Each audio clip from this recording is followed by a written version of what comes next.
దేవతా కార్యము నిర్వహింపబడడానికి ఒక అత్యంత తేజోవంతుడైనటువంటి పిల్లవాడు ఒకడు వానరుడిగా జన్మించాలి. నువ్వు వానర కాంతగా ఉన్నావు కాబట్టి నా తేజస్సుని మనసా చేరుస్తాను.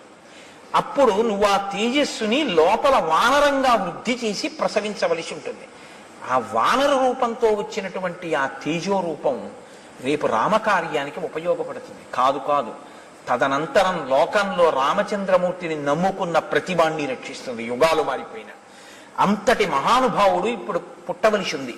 వీర్యవాన్ బుద్ధి సంపన్న తవ పుత్రో భవిష్యతి, మహాసత్వో మహాతేజ మహాబల పరాక్రమ, లంఘనే ప్లవనే చైవ భవిష్యతి మయా సమః. భవిష్యత్తులో నాతో సమానమైనటువంటి వేగం ఉన్నవాడు, నాతో సమానమైనటువంటి లంఘన శక్తి కలిగిన వాడు, అంటే దూకగలిగినటువంటి వాడు, అంతటి బుద్ధి పరాక్రమాలు ఉన్నటువంటి